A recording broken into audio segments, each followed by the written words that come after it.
Assalamualaikum warahmatullahi wabarakatuh. My name is Rachel Nayatami reporting from Jakarta, Indonesia. At least 113 killed in Indonesia is Timor floods, landslides. At least 113 people have died and dozens more were missing after Cyclone Soroja hit Indonesia and East Timor, triggering flash floods and landslides that uprooted trees, blocked roads, and turned small communities into wastelands of mud. On Monday, Indonesia's BNPB disaster agency said that at least 86 people were dead and 71 were missing in the country's West and Nusa Tenggara provinces. More than 400 people were evacuated and thousands more affected, it said. Several bridges also collapsed and at least one ship sank in high waves triggered by the cyclone, it added. In East Timor, which shares the Timor island with Indonesia, 27 people killed by landslides, flash floods, and falling trees, mostly in the capital Dili. More than 1,500 people were evacuated. Main Director of Civil Protection Ismail de Costa Babo told reporters. Indonesian President Joko Widodo offered his condolences and urged residents to follow the directions of field officers during extreme weather.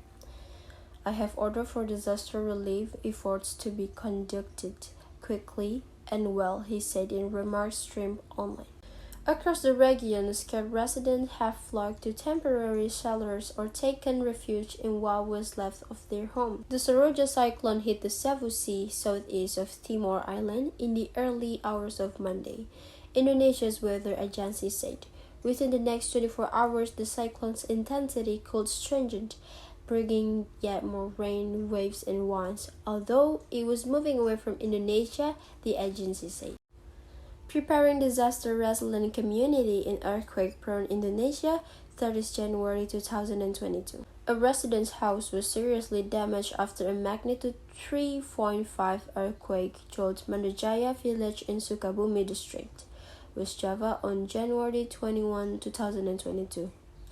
The earthquake of medium depth in the Banda Sea is still very active and can trigger a strong earthquake. Earthquakes are common in parts of Indonesia, the world's largest archipelagic nation located in Pacific Ring of Fire, a horseshoe-shaped region of converging tectonic plates and several active volcanoes. The most powerful earthquake to have struck in modern-day Indonesia was magnitude -8.9 quake that triggered a subsequent devastating tsunami in Aceh and Nias, North Sumatra on December 26, 2004. The deadly tsunami from the Indian Ocean killed around 168,000 people in Indonesian westernmost provinces of Aceh and Nias, rendered almost 1 million people homeless and destroyed around 80% of the infrastructures in the worst hit areas. Some 130,000 people went missing due to the huge waves.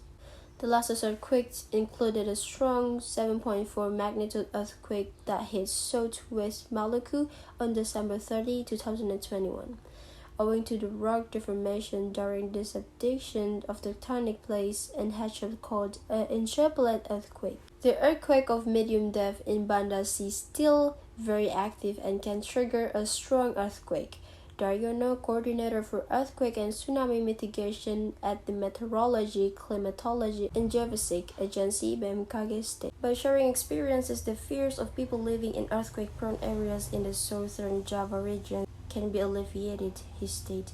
Based on a survey conducted by BNPB, the construction quality of most of the buildings affected by the quake in Banten province was below standard. Head Wikorita Karnawati report that the frequency of natural disaster in Indonesia had continued to increase. The average number of earthquakes recorded during the 2008 until 2016 period reached 5 to 6,000 a year, while in 2017 the number increased to 7,116. This figure further climbed to more than 11,500 in 2019. This also resulted in the melting of snow in Puncak Jaya, Papua.